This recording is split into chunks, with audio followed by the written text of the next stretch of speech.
하나님 말씀 오늘 2장 11절부터 이제 보도록 할 텐데요. 우리 그 전에 이제 오늘 그 모세라는 뜻의 이름 제가 말씀드렸죠. 그 모세라는 이름이 건졌다라는 단어와 라임을 맞춰서 히브리어에 보면 모세는 결국 이제 자기도 건짐을 받았지만 이스라엘 백성을 건져냈고, 또 예수님께서도 모든 민족을, 또 모든 한 사람 한 사람을 죄에서 건져내신다 하는 의미에서 그 동일한 선상에서 가지고 있다고 보고요. 자, 그 다음에 오늘 11절부터 보면 여러분이 잘 아시는 것처럼 모세가 당하는 이제 고난이 나타나기 시작합니다.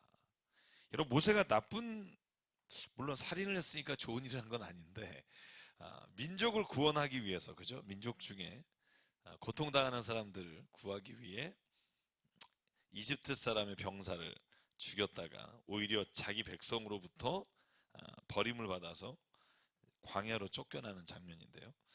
오늘 저희가 11절부터 우리 말씀을 어디까지만 읽냐면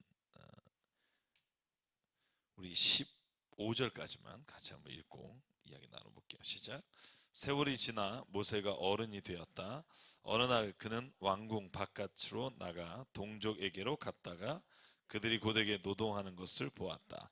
그때 그는 동족인 히브리 사람이 이집트 사람에게 매를 맞는 것을 보고 좌우를 살펴서 사람이 없는 것을 확인하고 그 이집트 사람을 쳐 죽여서 모래 속에 묻어버렸다.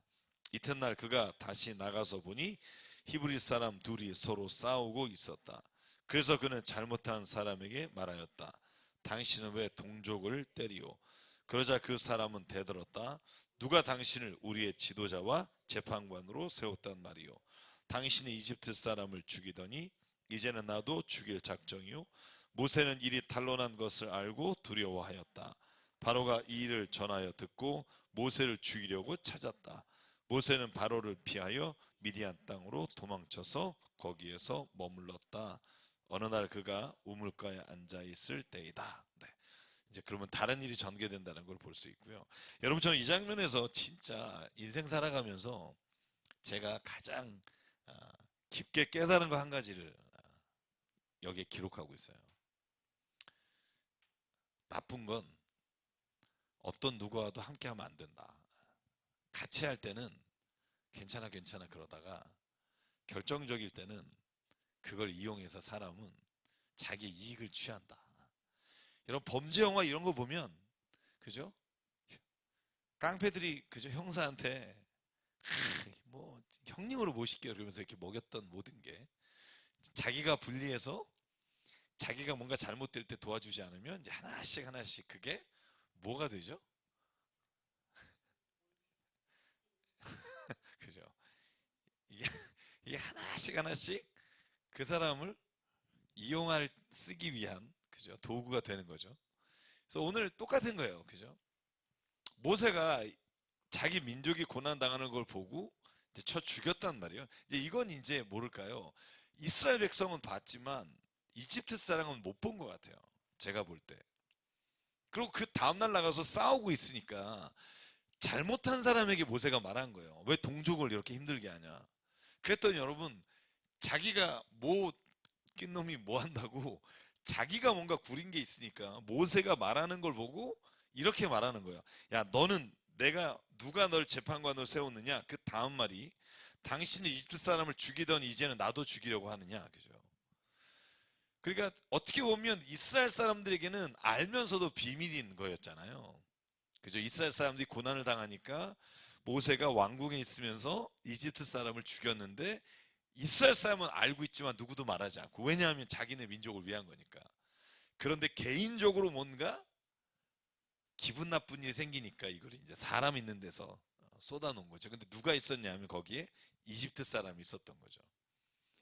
그 어떻게 일이 커졌냐 하면 이집트 사람들이 그걸 듣고 바로에게 말한 거예요. 당신이 왕궁에 있는 이 왕자가 같은 동족을 죽였다는 거죠. 그래서 결국 어떻게 돼요? 모세가 바로가 죽이겠다는 말에 도망자가 되는 거예요. 생각해 보실래요? 자기 민족에게도 배반당하고 자기 왕궁에 있는 바로도 자기를 죽이려고 하고 갈 데가 어디 있겠어요. 정말 아무 데도 없는 거죠. 그러니까 어디를 갔어요? 오늘 보면 마지막에 우물가에 앉아 있었어요. 그 우물가가 어디냐면 미디안 광야죠. 이집트의 손이 바로 미치지 못하는 광야에 가서 혼자 앉아 있는 거예요. 여러분 모세가 오늘 이제 하나님께 나는 못 갑니다, 못 갑니다라는 장면을 보면서 그냥 모세면 나쁘다고 생각하지 마시고 모세가 다시 돌아가고 싶겠나 하는 생각을 한번 해보자고요. 안 가고 싶을 것 같아요. 저 같아도 이 민족을 가서 구원하라고요? 왜? 뭐 이런 생각이 들 것 같아요. 근데 오늘 모세가 광야에 있을 때 그에게 나타난 여인들이 있어요. 7명의 여인이 때로 나타나요. 그 장면 한번 봅시다. 여러분 아마 이 장면은 잘 모르시는 분이 좀 꽤 있을 텐데, 자 16절부터 25절까지 쭉 한번 읽어볼게요. 시작. 미디안 제사장에게 7딸이 있었는데 그 딸들이 그리러 와서 물을 길어 구유에 부으며 아버지의 양떼에게 물을 먹이려고 하였다. 그런데 목자들이 나타나서 그들을 쫓아버렸다. 그래서 모세가 일어나서 그 딸들을 도와 양떼에게 물을 먹였다. 그들이 아버지 르울에게 돌아갔을 때 아버지가 그들에게 물었다. 너희가 오늘날 어떻게 이렇게 일찍 돌아왔느냐? 그들이 대답하였다. 어떤 이집트 사람이 목자들의 손에서 우리를 구하여 주고 우리를 도와서 물까지 길어 양떼에게 먹였습니다. 아버지가 딸들에게 말하였다. 그 사람이 어디에 있느냐? 그런 사람을 그대로 두고 오다니 어찌 그럴 수가 있느냐? 그를 불러다가 음식을 대접해라. 르우엘은 모세가 기꺼이 자기와 함께 살겠다고 하므로 자기 딸 십보라를 모세와 결혼하게 하였다. 십보라가 아들을 낳으니 모세는 내가 낯선 땅에서 나그네가 되었구나 하면서 아들의 이름을 게르솜이라고 지었다. 세월이 많이 흘러서 이집트의 왕이 죽었다. 이스라엘 자손이 고된 일 때문에 탄식하며 부르짖으니 고된 일 때문에 부르짖는 소리가 하나님께 이르렀다. 하나님이 그들의 탄식하는 소리를 들으시고 아브라함과 이삭과 야곱에게 세우신 언약을 기억하시고 이스라엘 자손의 종살이를 보시고 그들의 처지를 생각하셨다. 아멘. 여기 보시면은요, 오늘 미디안 광야에서 만난 게 누구냐 하면 미디안 제사장이에요. 그럼 미디안 제사장은 여호와 하나님을 섬겼을까요? 아니면 다른 신을 섬겼을까요? 다른 신을 섬겼을까요? 무슨 신이라고 정확히 나오진 않지만 그 당시에 썼던 광야에서 섬겼던 신들을 섬겼을 거라고 보고요. 근데 오늘 만나게 된 계기가 그 딸 7명이 그죠? 아버지 양떼에 물을 먹이려고 왔는데 거기에 있던 다른 목자들이 못 먹게 하는 거죠. 시비 거니까 모세가 도와줬단 말이에요. 그런데 오늘 그 미디안 제사장 르우엘이 그 딸들이 돌아왔을 때 왜 너희들이 그 은혜를 갚지 않느냐, 그리고 그 모세를 데려오라고 했단 말이죠. 데려와서 모세는 기꺼이 여기 있겠다고 말한 이유가 뭘까요? 갈 데가 없어요. 갈 데가 없어요. 지금 어디를 가요? 그게 얼싸 좋다 그래서 거기에 머물러 있겠다 하니까 딸 중에 십보라라고 하는 여인과 결혼을 시켜서 이제 미디안 광야 생활을 40년 동안 시작하게 되죠. 근데 여러분 성경 읽어보면 제가 오늘 여기 이렇게 해놨어요. 모세 장인 이름이 여러 명이 나와요. 여기 누구라고 나오죠 지금? 르우엘이라고 나오죠. 그런데 3장 1절에 가면 이드로라고 나와요. 이드로라고 나와요. 그런데 또 민수기 10장 19절에 보면 호밥이라고 나와요. 이게 대표적인 3명이고 그 외 출애굽기 4장 18절, 6장 25절은 아마 이제 발음을 잘못 기록했을 것이다. 우리가 추측해서 이 이름은 좀 빼지만 크게 3개란 말이죠. 그럼 이거에 관한 의견은 보는 책마다 다 달라요.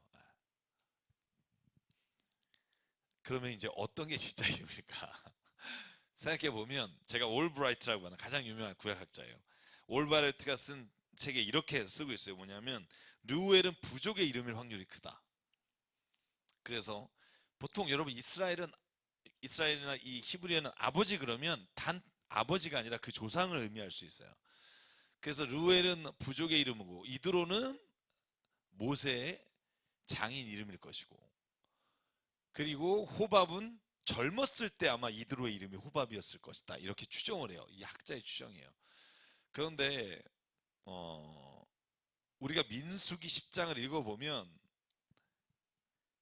호밥이라는 이름이 모세의 아들 이름으로 나와 있어요. 그죠? 그러니까 모세의 아들이 아니라 이드로의 아들이죠. 모세의 처남이겠죠. 그죠? 그래서 이걸 우리가 이제 그 아, 결정하기가 쉽지 않아요. 결정하기 쉽지 않아요. 저는 근데 여기 다음에 뭘 썼냐면 중세 그래서 랍비들도 이 이름에 대해서 두 가지 의견을 나눠줘요. 이드로와 호밥이 동일 인물이다. 이드로와 르웰이 동일 인물이다. 어쨌든 이드로는 모세 장인의 이름이 분명하다. 이렇게 우리가 상정해. 그래서 우리가 보통 뭐라고 말하죠? 이드로라고 말해요. 장인의 이름을. 통칭. 여러분, 바로가 이름이 아니죠. 그죠? 바로는 왕이란 뜻이에요. 이집트의 왕을 바로. 그래서 람세스 바로 이렇게 되는 거죠. 그래서 우리가 아비멜렉도 이름이 아니라 왕의 호칭일 것이다라고 생각한다고 제가 말씀드렸어요. 그럼 이제 이드로라고 하는 이름과 함께 어느 이름이 더 어울릴까? 호밥일까? 르웰일까? 그죠? 근데 저는 개인적으로는 호밥이라고 하는 이름이 이드로와 같이 썼던 이름이 아닐까라는 생각을 해요. 르웰은 그 조상의 이름이거나 부족의 이름일 것이다 하는 생각에 올브라이트라고 하는 신학자의 동의를 하는 편이에요. 그런데 여러분이 읽는 책마다 아마 해설서마다 이게 조금씩 차이가 있을 겁니다. 근데 왜냐하면 거기 출애굽기 4장 18절에 여델이라고 나오는 단어가 있고 사사기 4장 11절에 헤벨, 그리고 출애굽기 아니 이게 아니고요. 네네. 호텐이라는 뜻과 핫탄이라는 뜻을 제가 설명하려고 해요.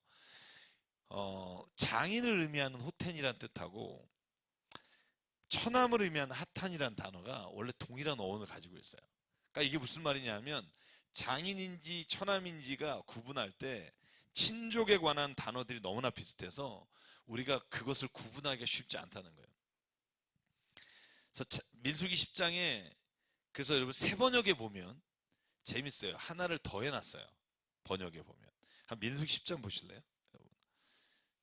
개정개혁하고 비교하면 좋겠는데 이제 개정개혁은 여러분이 가지고 있는 분도 있고 없는 분도 있을 텐데 민수기 10장 보면 아마 29절로 제가 기억을 하는데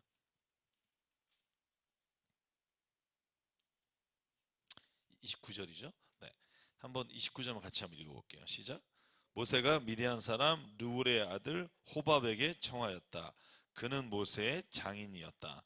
우리는 이제 주님께서 우리에게 주시겠다고 약속하신 곳으로 떠납니다. 장인께서도 우리와 같이 길을 떠나 주시기 바랍니다. 주님께서 이스라엘에게 잘 해주시겠다고 약속하셨으니 우리가 장인어른을 잘 대접해 드리겠습니다. 라고 되어 있어요. 네. 자, 모세가 지금 누구에게 말하는 거냐면 장인어른에게 말하게 돼 있죠. 그죠? 르웰의 아들 호밥이 장인어른의 이름이에요. 그죠? 그래서 덧붙인 말이 있어요. 모세의 장인이었다. 그죠? 그래서 저는 이 호밥이란 이름이 이드로의 이름과 동일한 이름이었을 것이다 생각을 해요. 여러분 왜 성경에 보면 이름 두 개 가진 사람이 꽤 많죠? 이름 두 개 가진 사람이 꽤 많아요. 지금도 마찬가지예요. 제임스를 짐이라고도 부르죠. 그러니까 보통 우리가 이름을 두 개씩을 부르는 이름과 또 원래 이름으로 나눠서 하듯이 그래서 여러분이 보면서 그냥 이렇게 생각하시면 될 것 같아요. 르우엘과 이드로와 호밥은 성경에서 우리가 왜라고 하는 질문에는 우리가 여러 가지 다른 의견이 있으나 이 세 가지 이름을 모세 장인의 이름 한 사람에 준해서 부를 때 이 세 명칭을 사용한다는 걸 생각하시면 될 것 같아요. 그래서 여러분이 헷갈리지 않으시면 좋겠고요. 네.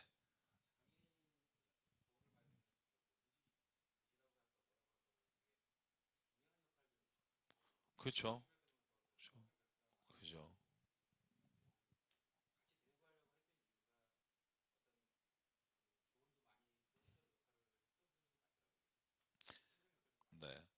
그래서 제가 일단 결론적으로 이제 이렇게 쓴 글이 뭐냐면, 모세 장인의 이름이 정확하게 뭔지는, 그러니까 이드로는 정확한데 나머지 두 개는 우리가 정확하게 이것이 어떤 관련이 있는지는 모르지만, 그거보다 더 중요한 건 그의 위상과 영향력이 대단했다는 거죠. 그 중에도 제가 오늘 그 출애굽기 18장 10절과 11절이, 저는 이 장인이 미디안 제사장이란 말이에요. 그런데 마치 이스라엘 백성이 고백하는 하나님에 관한 고백보다 훨씬 더 깊은 고백을 해요. 제가 이제 중략을 했습니다만 요것만 같이 한번 읽어볼까요? 여기 있는 주님께서, 시작. 주님께서 이집트 사람의 손아귀와 바로의 손아귀에서 자네와 자네의 백성을 건져 주시고, 주님이 그 어떤 신보다도 위대하시다는 것을 이제 나는 똑똑히 알겠네. 그렇게. 그래서 이걸 예수께서 십자가에서 죽으시고 이렇게 하늘이 막 이렇게, 그죠? 막 갈라지고 막 이런 일이 일어났을 때 백부장이 고백하는 말 있잖아요. 그는 실로 하나님의 아들이시다. 마찬가지로 이방인의 입을 통해서 하나님에 대한 고백을 하시는 장면이 이드로를 통해서 나타나거든요. 그래서 저는 이드로는 우리가 앞으로 쭉 민수기까지 굉장한 역할을 하고 있다는 걸 보게 될 거예요.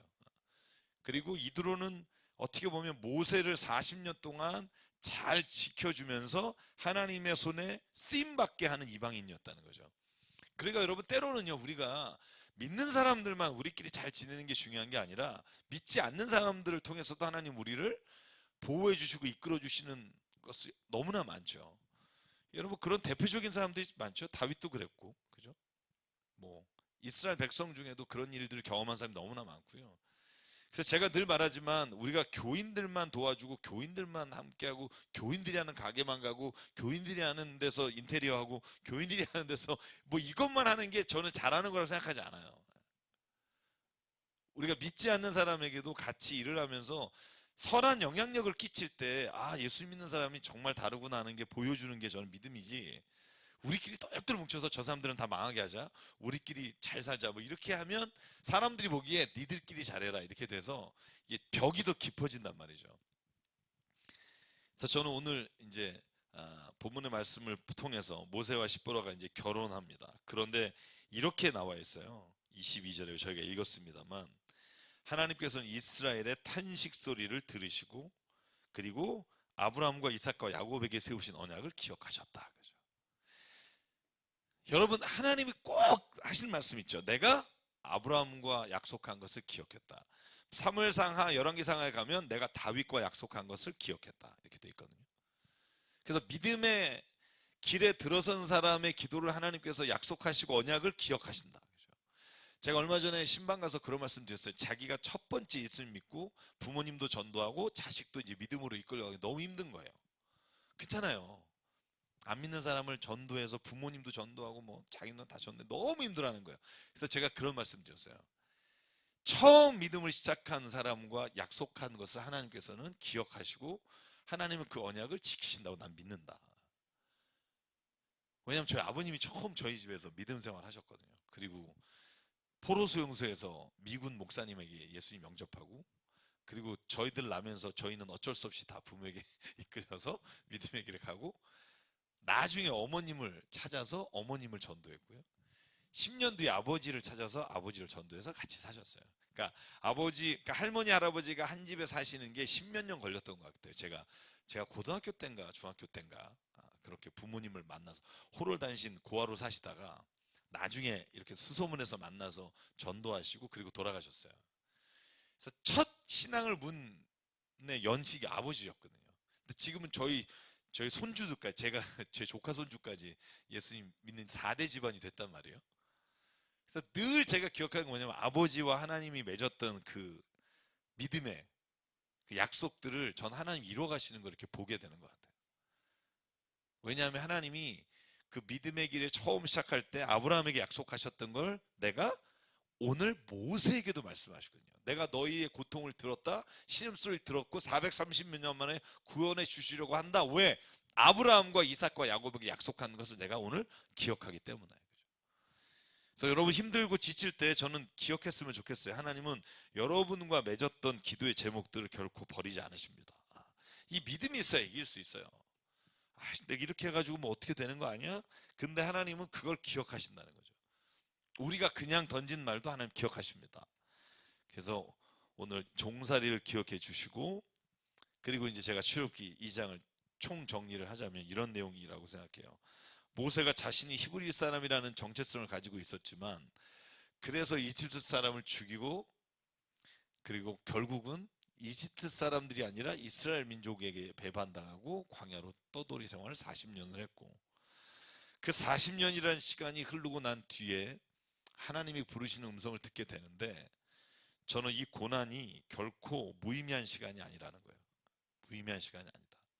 모세에게 40년은 하나님께서 그를 사용하시기 위해 그를 준비시키신 기간이다. 이게 너무나 우리가 흔하게 많이 듣지만, 저는 여러분 이제 외우실만 하죠. 디모데전서 4장 4절을 늘 생각해요. 하나님이 지으신 모든 것은 선하심에 감사함으로 받으면 버릴 게 없습니다. 로마서 8장 28절, 하나님을 사랑하는 자 곧 그의 뜻대로 부르심을 입은 자들에게는 모든 것이 협력하여 선을 이루신다. 저는 이 두 가지 말씀을 믿어요.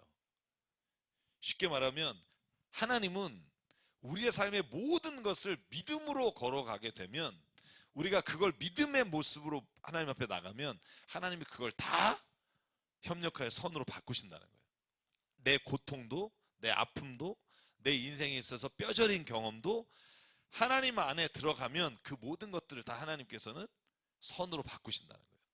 모세 광야 40년 도망자로서 살았던 그 모진 아픔도 하나님이 모세를 붙잡아서 그를 사용하시는 일에 쓰임받을 때 그건 다 하나님에게 쓰임받는 도구로 바뀐다는 거예요.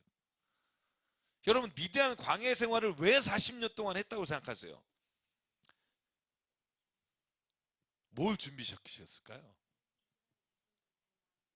그죠? 이스라엘 백성이 몇 년 동안 광야에서 헤매죠? 40년이죠.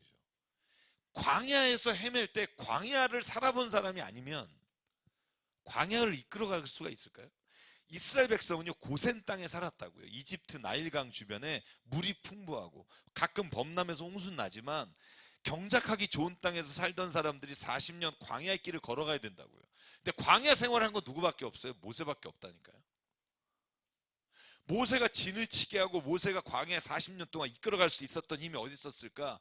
오늘 3장 1절에 보면 모세가 장인 어른의 양떼를 치기 위해 호렙산에 올라가서 광야에서 양떼를 치는 40년의 경험이, 저는 이스라엘 백성이 광야의 땅으로 보내셨을 때 이끌어갈 수 있는 가장 유일한 사람이 모세라는 거죠.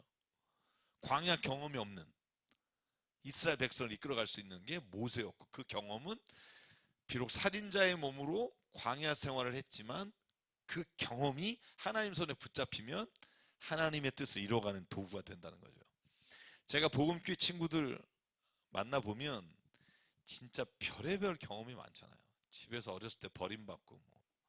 근데 얘네들이 하나님께 붙잡힌 바 되면 그 경험들이 선교사로 나가려고 하는 꿈꾸는 애들에게 무슨 유익이 있냐면, 얘네들 항상 그래요. 자기는 어디나 떨고 나도 살 수 있다. 자기가 자생력이 대단하다는 거죠. 왜냐하면 생각해보세요. 집에서 아빠 엄마한테 버림받고 길거리에서 살았어요.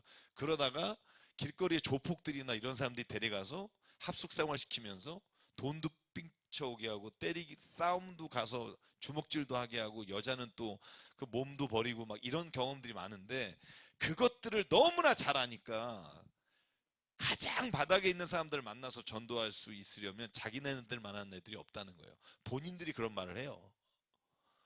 그러니까 저는 어떠한 경험이나 어떠한 나쁜 것도 하나님 안에 붙잡힌 바 되면 하나님은 그걸 통해서 하나님의 선한 일을 이루어 가시는 도구로 쓰신다.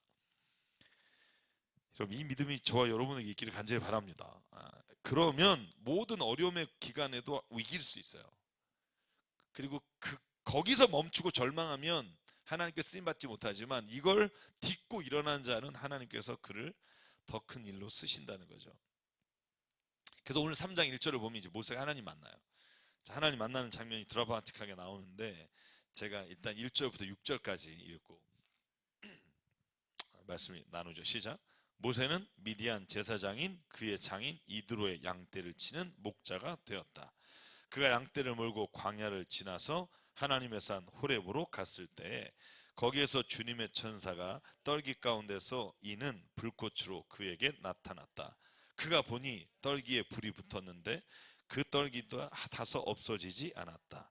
모세는 이 놀라운 광경을 좀 더 자세히 보고 어째서 그 떨기가 불에 타지 않는지를 알아보려고 하겠다고 생각하였다. 모세가 그것을 보려고 오는 것을 보시고 하나님이 떨기 가운데서 모세야 모세야 하고 그를 부르셨다. 모세가 대답하였다. 예, 제가 여기에 있습니다. 하나님이 말씀하셨다. 이리로 가까이 오지 말아라. 내가 서 있는 곳은 거룩한 땅이니 너는 신을 벗어라. 하나님이 또 말씀하셨다.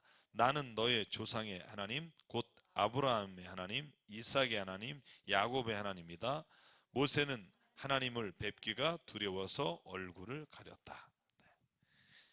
자, 이제 하나님이 모세를 사용하시기 위해 그에게 나타나셨어요. 질문. 제가 앞에서 반복되는 질문이에요. 하나님이 모세에게 이때만 나타나셨을까? 제가 늘 질문이에요. 제가 성경을 읽으면서.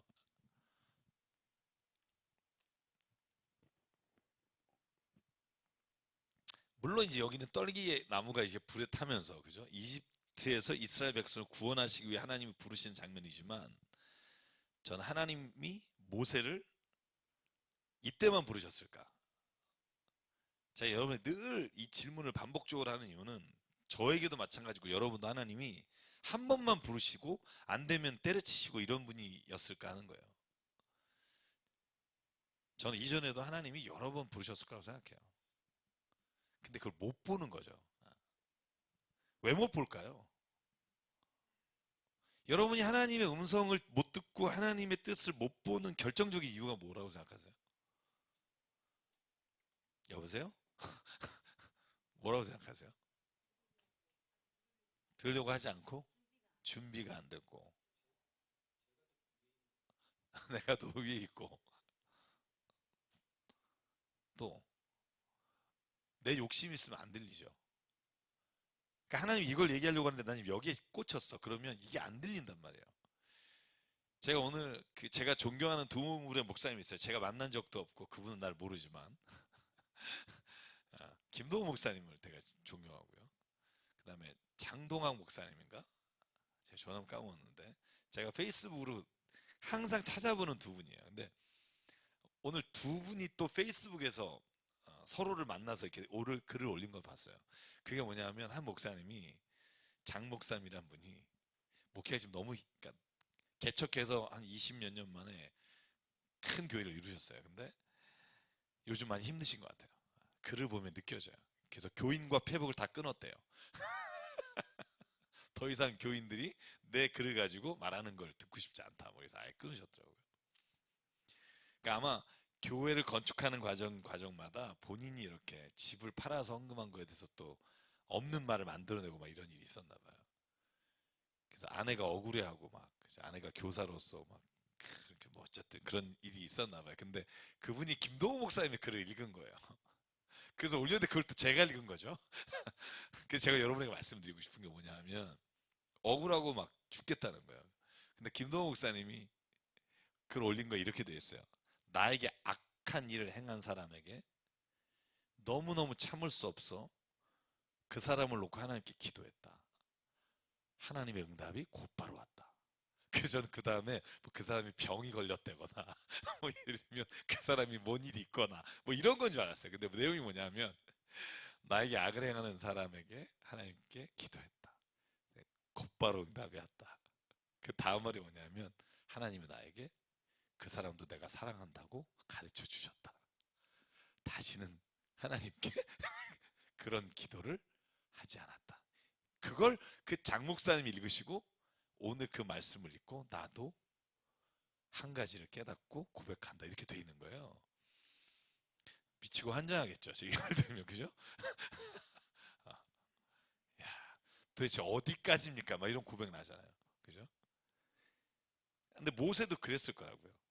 자기를 고발한 그러니까 이집트 사람 앞에서 이집트 사람을 죽였다고 고발해서 도망자로 왕궁에서 쫓겨나서 여러분 보세요. 그냥 그 동네에서 이집트에서 그냥 변두리에 살던 사람이 아니라 이집트의 왕궁에서 왕과 함께 40년을 살았던 자가 아무것도 없이 자기 아버지 뻘이죠. 아버지가 죽이겠다고 하는 도망자로 살았을 때 그 민족을 구원하라고 하나님 부르실 때 모세도 이와 같은 마음이 아니겠어요? 아니 그 인간들을 내가 왜요? 지금 잘 먹고 잘 사는데 아니 못 살 때 이럴 때 부르시지. 지금 이드로의 양이 내 양이고 그죠? 지금 풍족하게 살고 있는데 부르셔서 나를 가라고 하니까 5번이나 모세가 막 이렇게 빼는 이유가 있겠죠. 그죠? 근데 저는 오늘 아침에 그 페북을 읽으면서 그 생각했어요. 야, 김동욱 목사님은 참 제가 존경하는 목사님이길 잘했다. 그분이 아침마다 자기가 암투병 하면서 글을 올리세요, 요즘. 근데 그 글도 너무너무 은혜가 되고. 근데 저는 오늘 또 이스라엘 백성의 그 모세가 그와 같은 마음이 아니었을까 하는 생각을 갖게 돼요. 네.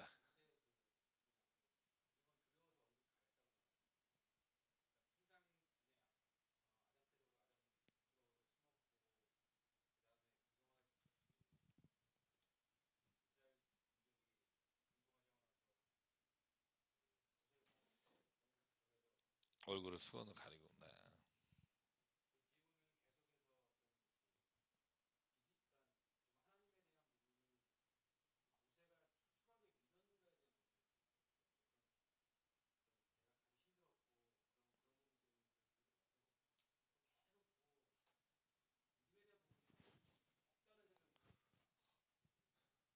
모세가요. 믿음이 없다라는 표현보다는 믿음이 얻고 싶다는 왜냐하면 별로 안 가고 싶으니까. 예, 그죠.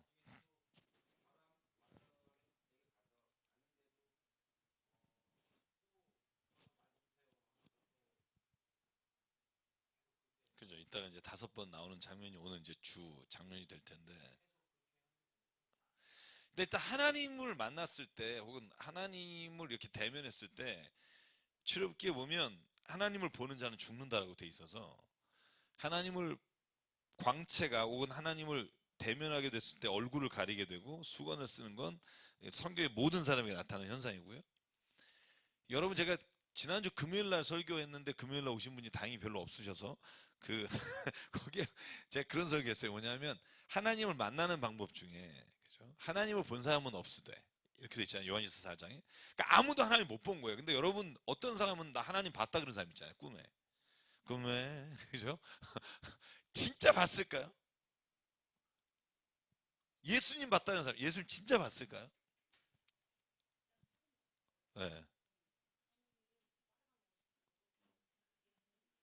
네.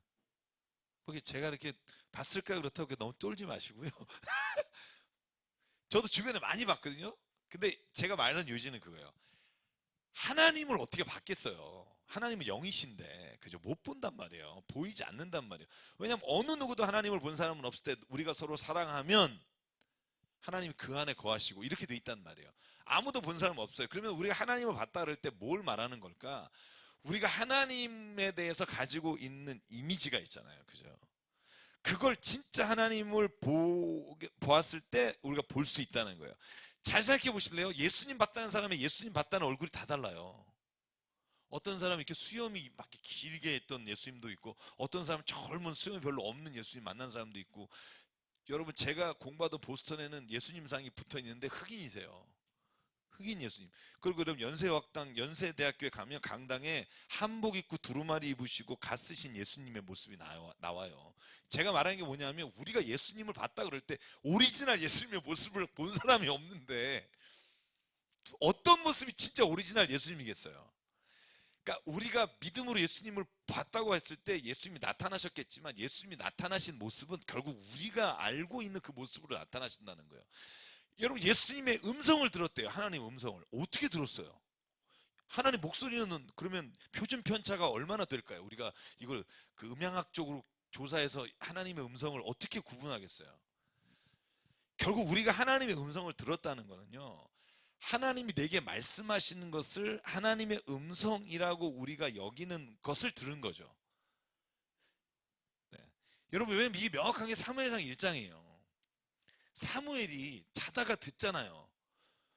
그 누구한테 가요? 누구한테 가죠?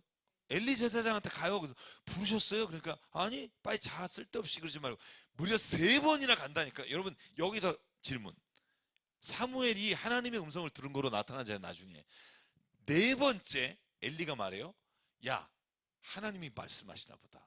그러면 네가 이제 나에게 오지 말고 하나님 말씀하십시오라고 해서 들어라. 이렇게 알려준단 말이에요. 제가 말하는 요즘 뭐냐면 사무엘이 듣기에는 엘리 제사장 목소리 같았을 거라는 거예요. 아니, 그러니까 엘리 제사장한테 갔겠죠. 예를 들면 여자 목소리다 그러면 엘리한테 안 갔겠죠. 그죠? 그리고 만약에 자기 목소리다 그러면 아니겠죠. 그러니까 평소에 자기가 존경하며 듣던 목소리로 하나님 말씀하실 수 있다고 생각해요. 왜냐하면 하나님의 오리지널 사운드가 뭔지를 모르잖아요. 그죠? 바울이 환상 중에 마게도냐 사람이 불렀다 혹은 환상 중에 뭘 봤다 돼 있지만 전 하나님을 봤다 예수님을 봤다 하는 게 저는 진짜 예수님 하나님 봤다라는 것보다 우리 안에 하나님이 왜 마음의 음성으로 주시는 거랑 그걸 우리가 이 귀나 아니면 눈을 통해서 하나님께서 분명하게 보여주시기 위해서 나타나신 거지 이걸 우리가 비교해서 어떤 게 오리지널인지 말하기는 어렵다는 거예요. 원래 예수님 얼굴 아는 사람이 없는데 제가 여러분에게 옛날에 보여드린 그림 기억나세요? 저희 아버지가 유럽의 박물관에서 몰래 찍어 오신 사진? 웃으시는 하나님? 저희 아버님이 사진을 진짜 잘 찍으시거든요. 근데 유일한 웃으시는 예수님의 사진이 없는 거 아세요? 예수님이 환하게 웃는 그림을 그린 화가가 사인을 못하고 죽어서 사인이 없는 그림이 있어요. 그걸 아버지가 찍어 오셔서 크게 뽑아서 저희 집에 갑옷처럼 물려주셨는데 지금 어디 있는지 모르겠어요. 제가 여러분에게 보여드린 다음에 지금 저게 돋는 줄 알았는데 없더라고요. 거기 보면 예수님 수염이 없어요. 두루마리 걸치시고 환하게 웃으시는 거죠. 근데 그 작자에게는 예수님이 그런 분으로 보이는 거예요. 괜찮아 이렇게 환하게 웃으시는. 그러니까 각자가 가지고 있는 예수님의 이미지와 예수님에 대한 생각들이 간절한 마음으로 주님이 우리에게 나타나실 때 그런 모습으로 나타날 수밖에 없다는 거예요. 그죠? 그래서 그게 진짜냐 가짜냐는 걸 구분하는 것보다 중요한 건 뭐냐면 그 나타나셔서 하신 말씀이 성경 말씀에 준하나 아니냐를 봐야 되는 거예요. 나타나셔서 와 뭐 무슨 뭐 귀신 신하라 죄송해요. 뭐 전혀 말도 안 되는 얘기를 한다. 그러면 그건 예수님이 아니라 그분은 그냥 자기가 보고 싶은 걸 본 거예요. 그러니까 어떤 걸 받느냐보다 훨씬 중요한 게 뭐냐면 본 내용이 뭐냐예요. 왜냐하면 우리가 만난 하나님의 형상보다 예수님의 음성보다 중요한 건 그분이 우리에게 하시고자 하는 말씀이 하나님의 성경의 말씀에 반하면 그건 거짓말이라고 생각하시면 돼요. 저는 그게 구분할 수 있는 기준이지 뭐 어떻게 생겼어 이거 묻지 마세요. 별로 건설적이지 않아요. 또 얘기하는 사람이 있어요. 그죠? 뭐 그분에게는 의미 있는 거니까 저는 그건 경청하되 그러나 그것이 예수입니다라고 이렇게 생각하는 건 저는 의미가 없다고 생각해요. 그러니까 이런 거 있어요. 방언하고 비슷하다고 생각해요. 저는 너무나 하나님 내가 진짜 오늘 내게 정말 이적을 보여주십시오. 방언이랑 그럴 때 하나님께서 보여주실 수 있는 것처럼 진짜 너무 내가 진짜 너무 들려주시면 내가 주의를 하겠습니다. 그럼 하나님이 들려주실 수 있다고 저는 생각해요. 예. 근데 그걸 여기에 전혀 상관없는 뭐 안드로메다에서 막 교신받듯이 쓰는 사람 있잖아요. 이런 것들은 다 이제 망상이 되는 거죠. 이게 기쁜. 여러분 왜 요즘 그런 게 많잖아요. 정신 이상 중에 환청 듣고서 범죄하는 일이 많잖아요. 이건 정신 이상적인 분열 증세지 정상적으로 하나님이 우리가 이성을 떠나서 혹은 믿음의 영역을 떠나서 제가 이번 주일에 설교가 될지 다음 주에 될지 모르겠으나 준비하는 설교 중에 하나가 어디까지가 믿음의 영역일까 하는 거예요.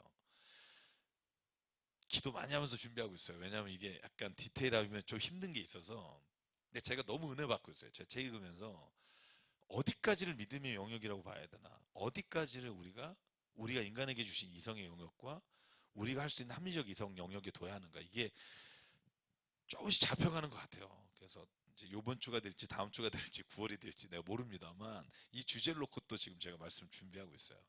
근데 그게 중요한 것 같아요. 믿음의 영역을 우리가 어디까지 할 건가. 왜냐하면 우리가 진짜로 서로가 인간적으로 기도하고 합리적으로 나가야 될 부분을 자꾸 믿음이란 이름으로 자꾸 왜곡되게 본인이 가지고 있는 주장을 막 설파하기 위해 믿음이란 단어를 쓴 사람이 너무나 많은 거예요. 그래서 영역을 어디까지로 구분할까가 제가 이제 스스로 약간씩 이제 말씀 가운데 보이기 시작하는데 자 그러면 질문 거예요. 왜 신을 벗으라 그랬을까? 그런 거. 왜 신을 벗으라고 했을까? 네? 그걸 물어보고 싶었다고요? 신을 벗으라고 그래요? 네. 제가 이거 보지 말고 있다. 제가 종합해 보면 세 가지인 것 같아요. 이게 뭐냐면 이런 거죠. 어느 집에 들어갈 때 신발 신고 들어가지 않잖아요. 그죠? 그죠? 신을 털어서, 그죠? 신을 벗고 들어가죠. 그러니까 우리가 하나님 앞에 나갈 때 신을 벗는다는 행위는 예의자 존경의 표시이고요. 두 번째가 우리가 가장 많이 표현하고 설교 때 쓰는 것 중에 하나예요. 그게 뭐냐 하면 우리가 내가 있던 과거의 관습이나 내가 걸어왔던 모든 길을 다 내려놓고 이제 주님의 말씀과 주님의 길을 걷겠다는 표시죠. 근데 제가 요번에 알게 된 게 뭐냐면 룻기 4장 7절에 이런 본문이 있었다는 거예요. 이 본문을 기억하십니까, 여러분? 기억하시죠? 예, 룻이 보아스하고 결혼하고 할 때 보아스보다 그 앞서서 결혼해야 될 순번이 있잖아요. 그 사람을 다 찾아가잖아요. 찾아다니면서 당신이 지금 룻과 결혼해야 되는데 하시겠습니까? 물어보는데 안 하겠다 그럴 때 보아스가 그렇게 말해요. 언약의 표식으로 신을 벗으십시오. 신을 내놓으십시오. 그래요.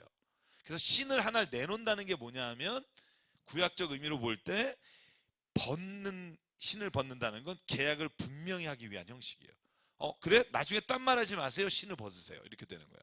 신 하나를 내놓으십시오. 그러니까 마치 여기서도 하나님이 너하고 이제 내가 너와 계약을 맺을 텐데 이제 딴소리 하지 마라. 신을 내놓으라 하는 의미도 가질 수 있지 않겠는가? 그래서 세 가지 의미를 가지고 있다고 생각해요. 하나님 앞에서 네가 이제는 거룩한 분 앞에서 존경을 표해라. 두 번째는 네가 여태까지 걸어왔던 관습과 생활 습관과 모든 걸 다 내려놓고 이제 하나님의 길을 걸어라. 세 번째는 지금 내가 너와 맺는 이것에 대해서 이제 분명히 하자. 그래서 언약의 형식으로.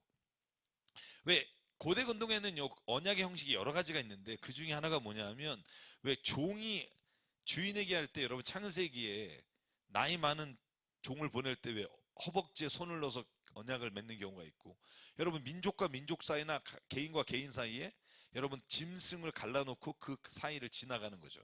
그래서 만약에 약속 안 지키면 우리 이렇게 된다 너 이런 거죠. 예.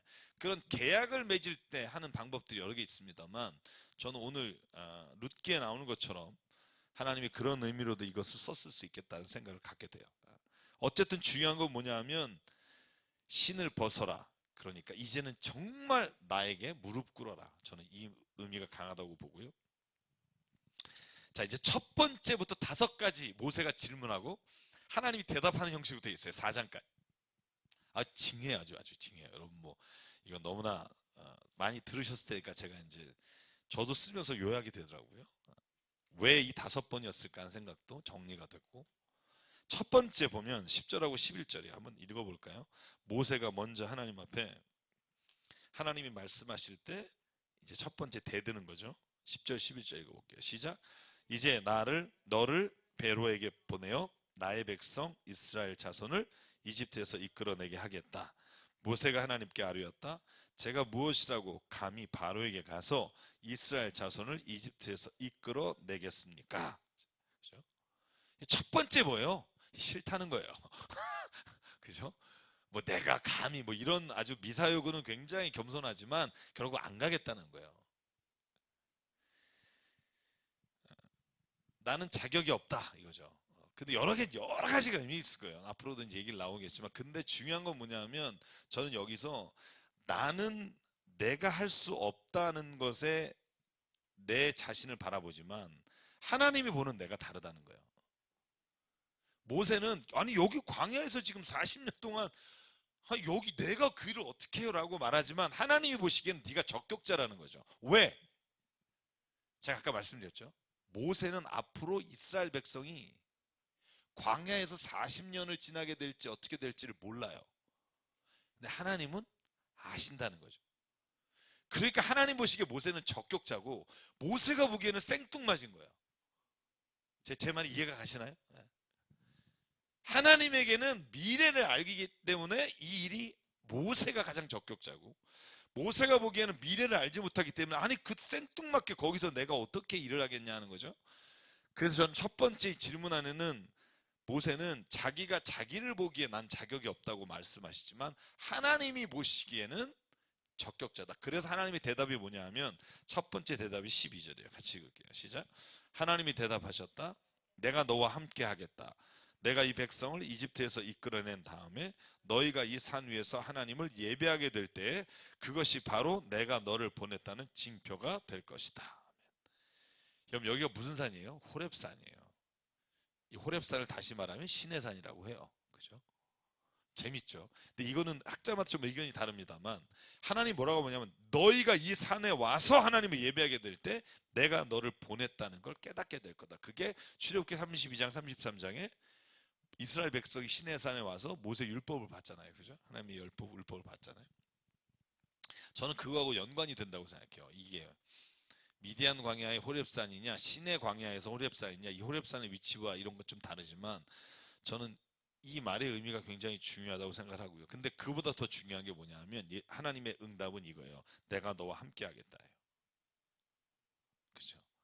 그러니까 내가 뭔데 라고 말할 때 하나님은 딱 하나예요. 내가 너와 함께 하겠다. 그죠? 이거면 된다는 거예요. 그죠? 여러분 우리가 하나님이 시작할 때 가져야 될 가장 중요한 게 저 이거라고 생각해요. 내가 너와 함께 하겠다. 그죠? 뭐 다른 게 뭐가 필요가 있겠어요? 내가 너에게 뭘 주겠다보다 내가 너와 함께 하겠다. 이 말이 모든 하나님이 선택한 사람들에게 가장 강력한 힘이었다고요. 아브라함을 보낼 때는 마찬가지로 내가 너와 함께 하겠다 했어요. 여호수아에게도 내가 너와 함께 하겠다. 두려워하지 마라. 내가 너와 함께 하겠다. 뭐 어떤 사람이든 하나님이 주시는 첫 번째 응답은 내가 너와 함께 하겠다.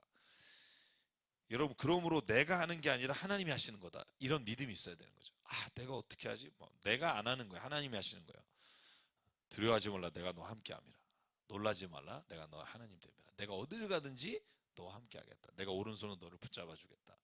이게 하나님께서 하시는 말씀의 패턴이란 말이에요.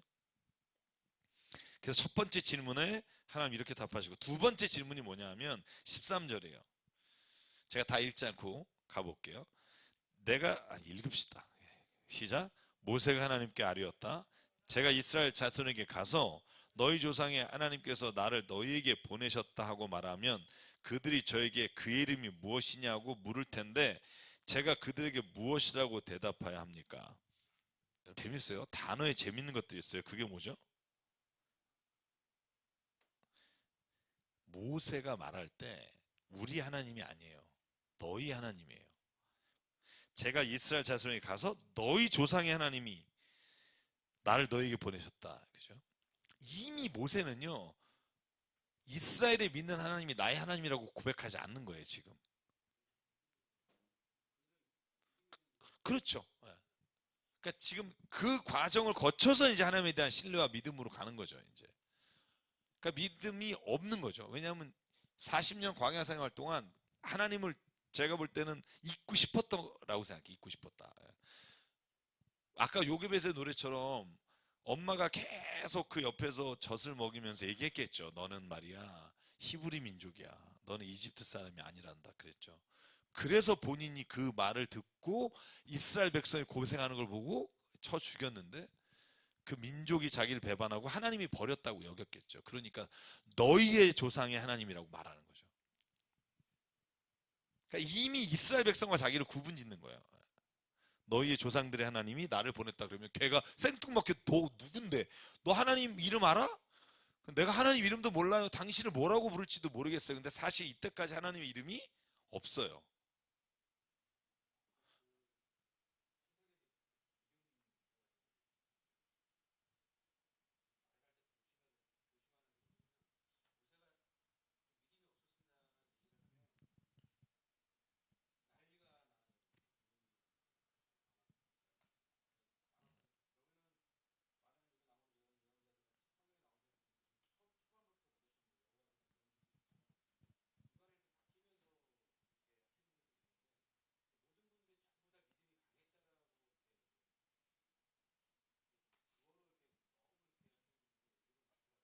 그러니까 이제 그걸 우리가 보통 결과론적인 성경 해독법이라고 해요. 모세가 이렇게 엄청난 사람이니까 한 번도 뭐 하나님을 떠나지 않고 뭐 믿음의 반석 위에 섰고 뭐 이렇게 생각하는데 사실은 모세도요. 중간중간에도 하나님 앞에 푸념하고 원망할 때 많아요. 여러분, 제가 지금 장절이 정확히 기억이 안 나지만 출애굽기인가 민수기에 그런 말 하잖아요. 하나님, 내가 얘네들 아빠예요? 그런 거죠. 내가 얘네들 아버지예요? 내가 왜 얘네들 걸 내가 책임져야 돼? 막 이렇게 대들잖아요. 저는 믿음이 있다고 해서 하나님께 원망하거나 대항하지 않는다고 생각하지 않아요.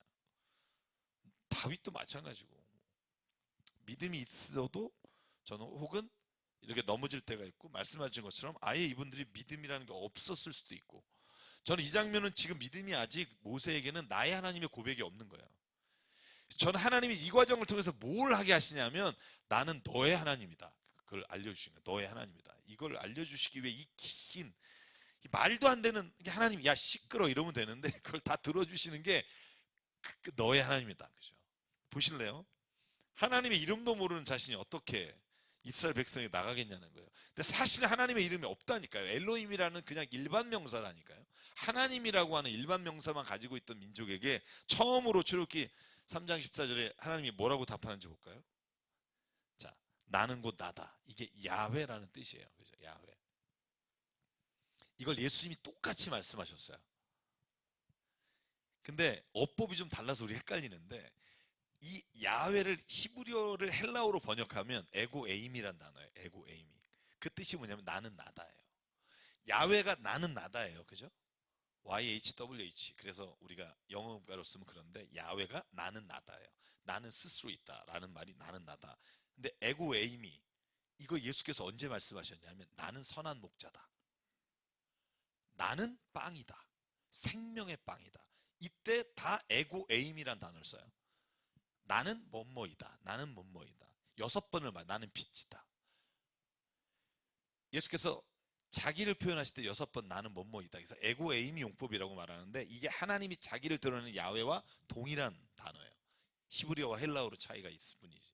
그래서 우리가 에고에임이 나는 뭐다라고 말하는 예수님의 어법을 야훼 어법이라고. 야훼 하나님이 예수 그리스도께서 자기를 이렇게 표현하실 때 쓰시는, 그래서 처음으로 야훼라는 이름을 주신 거죠. 물론 창세기에도 야훼라는 단어가 나와요. 그러나 우리가 창세기를 오히려 우리가 후대 문건이라고 보는 이유는 야훼 하나님이냐, 야훼 옐로우잖아요. 그래서 우리가 번역할 때 뭐라고 말해요? 주 하나님. 그러면 주란 단어는 야훼고 하나님이란 단어는 엘로힘이에요. 히브리어로 보면. 그래서 우리가 이 단어를 하나님이 모세에게 주셨다고 보는 거죠. 나는 나다. 이스라엘 자손이 이르기를 나라고 하는 분이 너를 그에게 보냈다고 하라. 야, 사실 이게 얼마나 황당하겠어요. 하나님 이름이 어떻게 되세요? 나다. 그런데 그걸 들었어. 그러면 와, 그 가서 교회 가서 야, 하나님 이름이 나래. 그러면 정신 나간 놈 이러지 않겠어요? 지금 약간 모세도 이게 대략 난감해요 지금. 이름을 주십시오. 그랬는데 나는 나다. 그죠? 괜히 물어봤다는 생각도 들 수 있어요. 왜냐하면 그래서 뭐냐? 가서 나라는 분이 말하라고 그랬다. 진짜. 그죠? 어쨌든 이 부분에 저는 중요한 부분 그런 것 생각해요. 뭐냐면 야훼 하나님이 제일 중요한 대목이 거기에요. 제가 거기만 한번 읽어볼게요. 15절이에요. 여호와 너의 조상의 하나님 곧 아브라함의 하나님, 이삭의 하나님, 야곱의 하나님이 나를 너에게 보내셨다 하여라. 이것이 영원한 나의 이름이며 이것이 바로 너희가 대대로 기억할 나의 이름이다. 쉽게 말하면 내가 너에게 준 이 이름은 아브라함에게도 나타났던 그 하나님이고 야곱에게로 나타났던 그 하나님이고 다른 하나님이 아니라 그 하나님이 원래 야훼셨다는 거예요. 나는 나다. 그죠? 다른 어떤 세상의 신은 없고 나는 유일한 하나님이다. 그죠? 그래서 제가 여기 밑에 쓴 게 그거예요. 야훼 하나님이란 고백이 모세에게 중요한 이유는 이제 그 하나님이 나의 하나님이 되어야 된다는 거죠. 우리 특히나 마찬가지예요. 그 엄마의 하나님이 아니라 이제 나의 하나님이 될 때 진짜 믿음이 생기는 거죠. 그죠? 저도 엄마 따라다니고 뭐 기도할 때 하도 엄마가 오래 기도하면 옆에서 그런 기도했던 적 많았던 것 같아요. 하나님 좀 빨리 들어주세요. 집에 좀 가게. 막 저래 기도하면 막 밤새시니까 그때 옆에 앉아 있으면 막 졸다가 어렸을 때 막 졸다가 기도 하나님 제발 엄마 좀 기도 좀 들어주세요. 빨리 좀 가게 막 이런 기도했던 기억이 나요. 그러니까 그건 엄마의 하나님이에요, 그죠? 엄마가 믿고 있는 하나님이 제발 응답 좀 해서 나 빨리 좀 가게 해달라는 건데 모세가 지금 그렇다고 생각해요. 모세에게 나의 하나님이에요. 이스라엘 백성에게 함께했던 하나님일지 몰라도 그 하나님은 나의 하나님이 아닌 거죠. 그때 오늘 하나님이 못 박는 거예요. 너에게 오늘 이름을 준 하나님이 아브라함의 하나님이다. 결국 너의 입으로 고백하는 하나님만이 진짜 하나님이다. 그리고 그 고백을 이제 하나님이 하게 하시는 장면이죠. 자, 그러면 세 번째예요. 모세가 말씀 듣고 그 다음에 아멘 그러고 간 게 아니죠. 뭐라 그러죠? 오늘 보면 그러나 모세는 이렇게 말씀드렸다. 그들이 저를 믿지 않고 저의 말을 듣지 않고 주님께서는 너에게 나타나지 않으셨다고 하면 어찌합니까? 그죠? 여러분 이 말은 굉장히 심각한 거예요. 그죠? 이제 4장으로 넘어갔어요. 제가 왜 3장 마무리 뒷부분을 안 했냐 하면 하나님이 거기에 약속하시는 말씀들이에요. 너희가 이집트에 갔을 때 바로가 말을 듣지 않으면 내가 그들을 칠 것이다.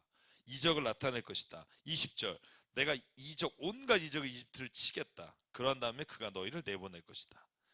그리고 나중에 일어날 일들이야 말씀이라 이걸 일단 생각하고 모세의 질문으로만 가자고요. 4장 1절에 모세가 물어요. 같이 한번 읽을까요? 1절부터 오늘 저희가 읽은 5절까지 시작. 그러나 모세는 이렇게 말씀을 드렸다. 그들이 저를 믿지 않고 저의 말을 듣지 않고 주님께서는 너에게 나타나지 않으셨다 하면 어찌합니까? 주님께서 그에게 물으셨다. 내가 손에 가지고 있는 것이 무엇이냐? 모세가 대답하였다. 지팡이입니다. 주님께서 말씀하셨다. 그것을 땅에 던져보아라. 모세가 지팡이를 땅에 던지니 그것이 뱀이 되었다. 모세가 그 앞에서 피하니 주님께서 모세에게 말씀하셨다. 너의 손을 내밀어서 그 꼬리를 잡아라. 모세가 손을 내밀어서 꼬리를 잡으니 그것이 그의 손에서 도로 지팡이가 되었다. 주님께서 말씀하셨다. 내가 이렇게 해서 이적을 보여주면 주 너의 조상의 하나님 곧 아브라함의 하나님, 이삭의 하나님, 야곱의 하나님이 너에게 나타난 것을 믿을 것이다. 아멘. 여러분 보세요. 하나님이 뭐라 그래요? 그 사람들이 네가 하나님을 만났어? 야, 너한테 하나님 나타난 걸 내가 인정 못해. 그러면 뭐라 그래요? 그것도 이름도 이상한 이름 나는 나다 이걸 주셨는데 그 이름이 뭐 특별한 것도 아니고 뭐 웅따리 샤바라 뭐 이런 어떤 것도 아니고 그냥 나는 나다 흔한 왜 얘기를 주셨냐는 거죠. 그때 하나님 뭐라 그래요? 그때 보여주신 게 이적이에요. 지팡이를 던져라 뱀이 되고 잡으면 지팡이가 되고 손을 들면 문둥병 걸리고 내면 낫고 그걸 통해서 하나님 뭘 보여주신다 그랬어요? 사람들이 그걸 보고 이적을 보여주면 아브라함의 하나님, 이삭의 하나님, 야곱의 하나님이 나타난 것을 믿게 될 것이다. 여기서 중요한 얘기 하나가 있어요.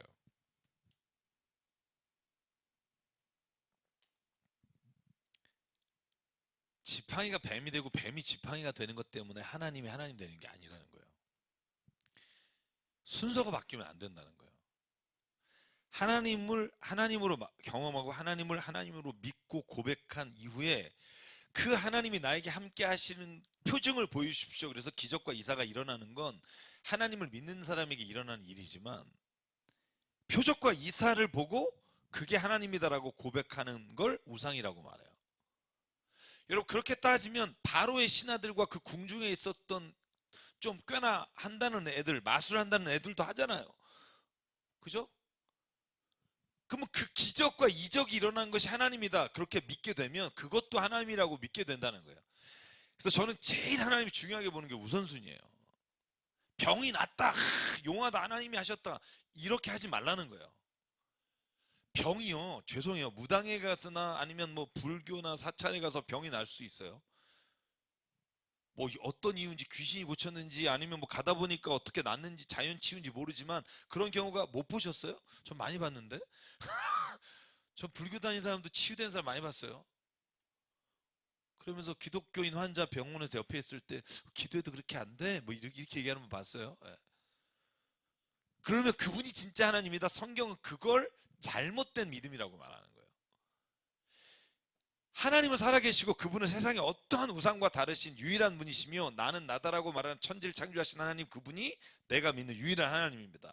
근데 그 하나님이 오늘 나와 함께 하시고 나에게 역사를 일으키려고 하시는데 하나님 내가 그 역사에 일으키는 현장에 믿음으로 가기 원합니다라고 보여달라고 할 때 이적을 보여주시고 이 이적을 통해 하나님의 살아계심을 증거할 수는 있으나 이게 거꾸로 되면 안 되는 거예요. 병을 고쳐줬으니까 아 여기가 아닌 게벼 저쪽이다. 이런 믿음은 진짜 믿음이 아니라는 거예요. 여러분 그런 일들이 성경에 봐도 너무나 많이 나와요. 너희가 현상을 보고 하나님 보지 말라는 거죠. 중요한 건 하나님이시지 드러난 현상은 악한 귀신도 할 수 있다는 거예요. 그렇죠. 그 하나님이 누구냐는 거죠. 세상에서 다른 신과 싸우는 막 잡다한 신들이 아니라 오직 홀로 영광 받으시는 그 하나님이 누구냐? 창조주 하나님인 거예요. 여러분 창조주 하나님이 얼마나 중요한 말이냐면 다른 종교에는 창조주란 말이 성경을 쓰고 있는 마호메탄 이런 거 빼고 불교라든지 힌두교라든지 여러분 기타 다른 모든 종교에 창조주 하나님이 없다는 거 아세요? 유일하신 하나님이 없어요. 그게 왜 위대하냐면 창조주 하나님이 이 세상을 창조하신 그 하나님이 오늘 우리의 모든 구원자 되신 하나님이다라는 게 이게 연결되지 않으면 여러분 우리의 믿음은 흔들린다니까요. 여러분 제가 다시 한번 강조하지만 창조를 못 믿는 사람이 저는 합리적이지 않은 사람이라고 생각해요. 왜냐하면 제가 로마서 1장 20절에 만물 가운데 하나님이 자기를 보여주셨는데 너희가 믿지 않느냐 그러면 너희가 난 하나님을 못 봤는데 라고 핑계치 못한다. 왜냐하면 하나님이 만물 가운데 보여주셨기 때문에. 여러분 정상적인 사람은요 뭔가를 보여주면 그걸 누가 만들었는지를 당연히 묻게 돼요. 이제 여러분에게 한번 이런 얘기 할까요? 자 이게요 와 없었는데 갑자기 생겼어요. 그럼 여러분 나한테 뭐라고 그래요? 정상적이에요? 또라이.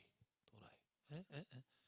아니 이게 없었는데 갑자기 생겼다 이렇게 얘기했다고요. 내가 뭐 사고 이런 게 아니라 와 제가요 먼지가 하나 여기 있었는데 먼지가 이렇게 점점 커지더니 뭐 이게 됐어요. 와 진짜요. 이러면 여러분이 나한테 뭐라고 해야 되냐면 쟤 빨리 병원에 보내야 되는데 이렇게 정상적이에요. 그러면 제가 뭐라 그래요? 못 믿겠어요. 근데 이게 바로 생긴 게 아니고 제가 보니까 한 2000년 정도 걸린 것 같아요. 이게 이렇게 해서 이렇게 되는데 2000년, 1억 년 정도 걸린 것 같아요. 제가 그러면 여러분이 그럴 수도 있지라고 생각하면 정신병에 가야 돼요.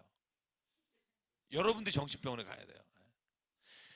근데 만물을 보면서 밀려오는 파도를 보면서 저 산에 있는 나무를 보면서 야 저게 글쎄 한 38억 년 전에 지구가 생겨서 뭐 이게 그러니까 생겼어. 그럼 여러분 물어봐야 돼요. 쟤 병원에 가야 된다. 그래야 돼요. 여러분 제가 왜 이 말을 그냥 웃음 농담처럼 하지만 모든 합리적 사고를 가진 사람은 그렇게 하는 게 정상적이에요. 그런데 우리는 지금 그렇게 하는 게 비정상적이라는 교육을 받고 있어요. 저는 이게 비정상적이라고 생각해요. 차라리 모르겠다라고 하면 괜찮아요. 아, 이게 존재하는데 내가 누가 만들었는지 모르겠다. 솔직한 사람이에요. 불가지론자라고 하죠.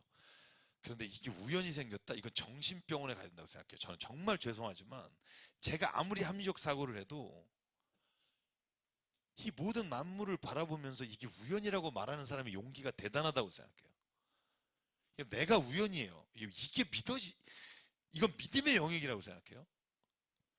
저는 우리가 누군지는 모르지만 신이 창조했다고 생각하는 게 가장 합리적이라고 생각해요. 그 외엔 답이 없어요. 저는 제가 이 말에 여러분이 동의하든 안 하든 제가 가지고 있는 믿음이에요. 아무리 공부를 해도 저는 저기 떠 있는 태양이 우연히 생겼다는 말에 동의하는 사람들이 전 아무리 봐도 이상하게 보여요. 저는. 여러분 옛날에는요 모든 만물을 바라보며 조물주를 경외하는 게 당연한 거였어요. 하나님을 경외했다고. 모든 원시 종족에도 신을 경외하고 제사를 드린 이유는 자연을 보면 두려움이 생겼다니까요. 언제부터 이런 일이 생긴 줄 아세요? 불과 200년이 안 됐어요. 여러분 다윈이 종의 기원을 써서 다윈이 전 기독교를 없애려고 썼다고 생각하지 않아요. 그런데 뭐가 문제냐면 모든 자연을 인간의 이성으로 해석해야만 이제 우리가 석이 풀리는 거예요. 이해가 가지 않으면 그건 우리가 이해할 수 있을 거라고 생각하는 전제로 우리가 그것에 대한 경외함이 아니라 우리가 지배하려고 해요. 여러분 이게요 토인비 역사책을 보면 모든 자연의 도전에 대한 인간의 응전이 역사라고 말하거든요. 쉽게 말하면 뭐냐면 자연을 이제 경외하지 않아요. 이해할 수 있는 대상으로 보면서 이제 더 이상 자연에서 하나님을 보려고 하지 않아요. 근데 저는 그게 진짜 이상한 거라고 봐요. 그리고 그게 그렇게 오래되지 않았어요. 근대가 시작되면서 18세기부터 우리 인간의 이성이 하나님조차도 판단할 수 있다고 여기게 됐어요.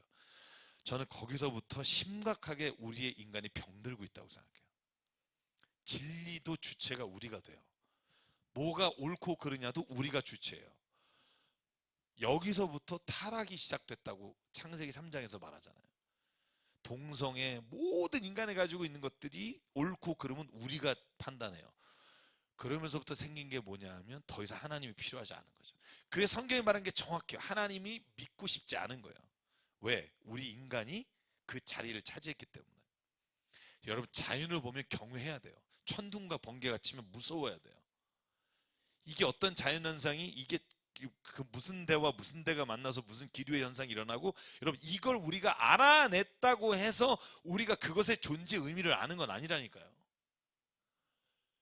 그건 다른 영역이라고요. 우리가 그 물리학적 법칙을 아는 것과 우리가 그것에 경외하는 것은요 전적으로 다른 거예요. 우리가 이게 일어나는 현상을 알기 때문에 경외의 대상이 아니다? 이건 교만이라고 생각해요. 여전히 하나님은 창조주시고 이 만물을 창조하신 분을 경외하는 마음이 있을 때 우리가 진짜 인간으로서의 삶을 하나님이 주시는 영역 안에서 자유함과 기쁨으로 살 수 있다고 생각해요. 저는 하나님을 알만한 것들 세상 가운데 주셨고 그래서 마지막 때에는 하나님이 없었다고 핑계치 못한다. 전 이 말이 정말 너무나 정확한 말이라고 생각해요. 자, 모세가 아무런 능력이 없다는 걸 강조하기 위해서 말해요. 저들이 나를 믿지 않을 겁니다. 그때 하나님이 주시는 응답은 이거라고 생각해요. 내가 가진 능력이 너무 없다고 한탄한다. 그때 저는 하나님 우리에게 물을 거라고 생각해요. 너 진짜 그렇게 생각하니? 너가 진짜 그렇게 생각해서 말하는 거니? 아니면 네가 지금 가기 싫으니까 핑계를 대는 거니? 저는 이렇게 질문할 거라고 생각해요. 자, 그래서 네 번째 질문 넘어가요. 자, 하나님의 대답이 뭐예요? 대답이 그죠? 제가 말씀드린 대로 지팡이가 뱀이 되게 하시고 제가 여기에 쓴 게 이거예요. 두려움을 이기는 방법은 두려움보다 더 큰 확신과 믿음을 가질 때예요. 막 두려움을 이기기 위해서 별의별 짓을 많이 해요. 그죠? 근데 두려움은요, 이길 수 있는 힘은 믿음밖에 없어요. 예를 들어서 포비아가 있다고 생각해서요. 고공, 높은 데서 막 저희 딸이 그게 좀 심한데 높은 데서 걷지를 못해요. 그래서 조금만 높아도 이 계단이나 이런 걸 못 걸어요. 무서워서. 그걸 이길 수 있는 방법은 뭘까요? 뭐 연구를 하고 이 계단의 높이가 몇 메타인데 뭐 떨어져서 죽을 확률을 계산하고 뭐 너 절대로 안 죽어 뭐 이런 거 얘기한다고 그게 될까요? 마음의 확신이에요. 나를 인생에서 두렵게 하고 나를 막아서는 것이 있다. 이걸 이길 수 있는 방법은 더 큰 믿음밖에 없어요. 저는 제가 그게 답이라고 생각해요. 정신분석학적으로 자기가 들어가서 어린 어른을 만나서 막 이렇게 대화하고 뭐 이런 거 모르겠어요. 중요한 부분이 있겠지만 정말 중요한 건 이걸 내가 이길 수 있다는 믿음과 확신이에요. 하나님이 그래서 만나서 하나님이 주신 게 뭐예요? 믿어라. 그죠? 믿어라. 믿는 자에게 등치 못함이 없다. 왜 이 말을 하실까요? 예수께서 나타나셔서. 그거 외에는 길이 없다니까요. 하나님 우리가 해봤는데 안 됐어요. 어떡하죠? 뭐 했는데 안 됐어요. 그때 예수께서 뭐라 해요? 왜 믿지 않느냐? 왜 두려워하느냐? 믿어라. 저는 이 말씀이 우리에게 진짜 믿음이 되면 이길 수 있다니까요. 현실은 힘들죠. 근데 마음에서 이기면 저는 이미 이겼다고 생각해요. 시간이 많이 갔는데 우리 네 번째 질문 또 우리 방학이 기니까 그죠? 하고 넘어갈까요? 네, 그죠? 뭐 한번 해보죠. 뭐 네, 길지 않으니까 핑계를 대요. 10절에 저는 말재주가 없습니다. 전에도 그랬고 주님께서 이 중에 말씀하듯이 지금도 그래요. 이게 뭐예요? 난 원래 그래. 그죠? 난 원래 그래. 지금 내가 잠깐 못하는 게 아니라 옛날에도 그랬고 지금도 난 원래 말을 못해요. 그죠? 그때 예수님이 뭐라 그래요? 하나님 뭐라 그래요?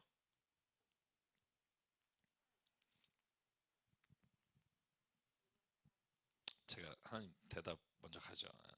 누가 사람의 입을 지었느냐. 그죠? 여러분 이게 정말 저는 기가 막힌 하나님의 대답이에요. 난 원래 말을 못하거든요. 그때 하나님이 야 누가 입을 지었는데 나한테 감히 네가 내가 말을 못한다고? 야 누가 만들었는데 그죠? 그리고 12절 그러니까 가. 야 진짜 빼도 박도 못하는 거죠. 가. 내가 말하는 거 가르쳐 줄게. 도와줄게. 그리고는 뒤에 형 아론을 내가 너에게 보내겠다. 이 말을 하잖아요. 그러니까 방법은 내가 구할 테니까 알아낼 테니까 넌 가.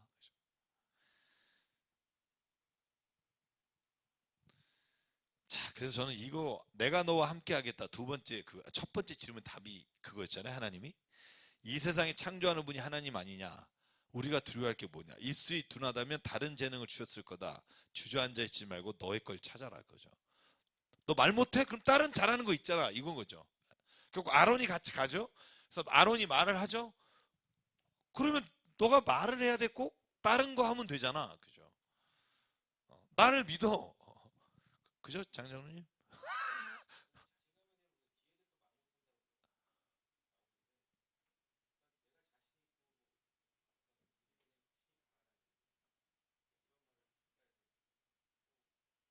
여기까지는 계속 거절하는 거예요. 예. 하나님에 대한 신뢰나 믿음이 지금 없는 거죠. 예. 안 가겠다는 거죠. 예. 근데 하나님이 참 이걸 제일 마지막 카드로 쓰세요. 항상. 요백에도 그랬죠. 요백 하도 친구들하고 짓거리니까 마지막에 뭐, 야 누가 창조했는 줄 아니? 야 너 창조할 때 너 있었어? 뭐 이거잖아 하나님이. 뭐 그냥 그러면 할 말 없잖아. 있었나? 없었잖아요. 그러니까 뭐 하나님 내가 하나님보다 더 잘 알아요 내 몸은. 이런 사람 있어요?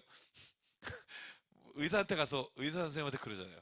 의사님 내가 내 몸은 내가 제일 잘 알아요. 그죠? 하나님한테 그런 사람 있는 거예요. 모세가 그런 거예요. 나는 말 못해요. 근데 하나님 뭐래요? 너가 네가 나보다 더 잘 알아? 내가 너 만들었어. 그러면 할 말이 없는 거죠. 그러니까 그러면 하나님이 길을 알려주신다는 걸 믿는 거죠. 자, 그럼 네 번째, 다섯 번째 마지막. 그랬더니 이제 본성을 드러내요. 이제 다른 건 다 핑계였음을 자기가 스스로 인정하는 말이 오늘 13절이에요. 같이 한번 읽을까요? 13절. 시작. 모세가 머뭇거리며 주님 죄송합니다. 제발 보낼 만한 사람을 보내시기 바랍니다. 하고 말씀드리니 이렇게 돼 있어요. 그죠? 아, 이거 핑계 대도 안 된다. 이제 마지막으로 나는 안 가요. 안 갈 테니까 그냥 보낼 만한 사람 보내세요. 이거 안 가겠다는 얘기예요. 이제 온전히 이제 나는 하나님 나 안 가고 싶거든요. 이렇게 고백하는 거예요. 저는 근데 여기에 답이 있다고 생각해요. 내가 진짜 하나님 앞에 내 자신이 진짜 못 가겠으면 못 가겠다. 핑계를 대는 게 아니라 나는 그럴 만한, 나는 그냥 보낼 만한 사람 보내셔서 난 진짜로 아무것도 아닙니다. 라든가 하나님 앞에 전적으로 포기할 때 길이 열린다고 생각해요. 아직도 혈기가 있을 때 하나님이 그와 이렇게 딜하시지만 다 이제 난 정말 안 돼요. 라고 말할 때 저는 그때 하나님이 이제 확답을 주신다고 생각해요. 그 답이 뭐냐면 15, 16절. 같이 한번 읽을게요. 시작. 너는 그에게 말하여 주어라. 내가 하늘 말을 그에게 일러 주어라. 내가 말을 할 때나 그가 말을 할 때에 내가 너희를 둘 다 돕겠다. 너희가 하여야 할 말을 가르쳐 주겠다. 그가 너를 대신하여 백성에게 말을 할 것이다. 그는 너의 말을 대신 전달할 것이요. 너는 그에게 하나님 같이 될 것이다. 저는 이 말이 이제 아론과 모세에게 둘 다 하나님이 입술에 말씀을 주시겠다는 건데 저는 하나님께서 오히려 아론에게 너는 하나님 같이 될 것이고 이스라엘 백성에게도 하나님 같이 될 것이다. 저는 이게 가장 큰 어떻게 보면 하나님이 주신 영광이라고 생각해요. 하나님의 일을 할 때 우리가 다만 하나님께 쓰임 받고 있지만 하나님의 영광의 자리에 같이 하게 되는 거죠. 그죠? 내가 교만해져서 영광의 자리를 차지하는 게 아니라 내가 겸손하게 하나님 앞에 쓰임 받을 때 하나님이 우리를 보고 우리를 하나님의 영광의 자리에 우리를 보는 거죠. 저 사람이 진짜 주님께 쓰임 받고 있구나. 그래서 저는 오히려 이 말씀을 듣고 교만하게 되는 게 아니라 오히려 내가 하는 일 통해 하나님이 드러나기를 바라는 마음으로 가야 우리가 하나님의 영광을 돌리고 우리도 하나님의 그 영광의 자리에 함께 하시게 되는 거죠. 이 모세를 치시는 하나님은 다음에 하죠.